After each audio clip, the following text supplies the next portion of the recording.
Nagkita sina Pangulong Bongbong Marcos at Naga City Mayor Leni Robredo sa Malacanang sa paglulunsad ng isang programang dinaluhan ng mga alkalde at gobernador.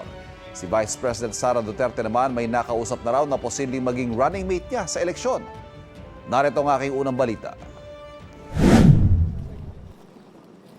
Matapos ang kanilang pagkikita noong Sabado sa pagbisita ni Pangulong Bongbong Marcos sa Naga, si Mayor Leni naman ang nasa Malacanang kasama na ibang mga mayor at gobernador sa buong kapuluan para sa paglulunsad ng Sa Bagong Pilipinas, Bawat Bayan Makikinabang.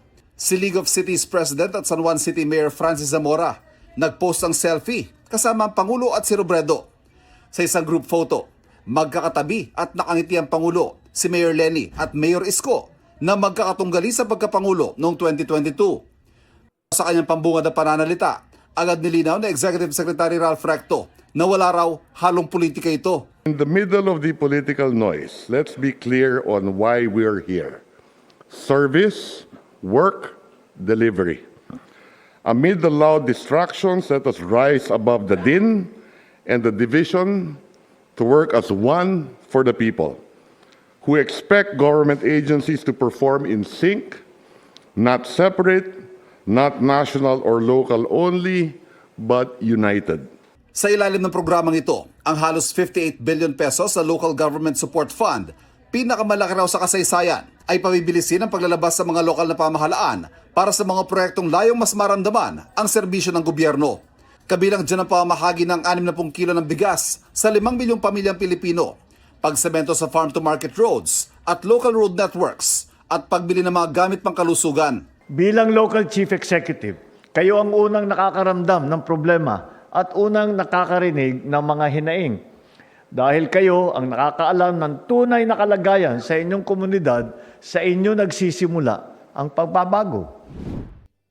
Nagpirmahan na ng kasunduan ng mga lokal na opisyal sa buong kapuluan at ang Department of Education para tugunan ang kakulangan ng classroom sa bansa.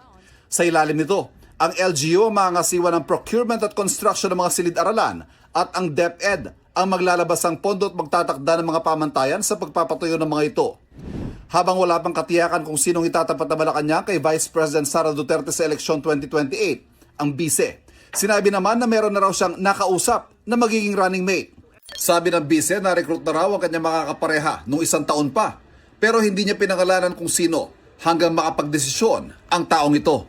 Dagdag pa ng bise, ang napili niyang maging katandem, siya raw magpapanagot sa mga gumawa ng mali sa bayan habang nakatutok siya sa trabaho ng presidente. Ito ang unang balita. Ivan Mayrina para sa GMA Integrated News. Kapuso, huwag magpapahuli sa latest news and updates. Maging una ka sa balita at mag-subscribe sa YouTube channel ng GMA Integrated News.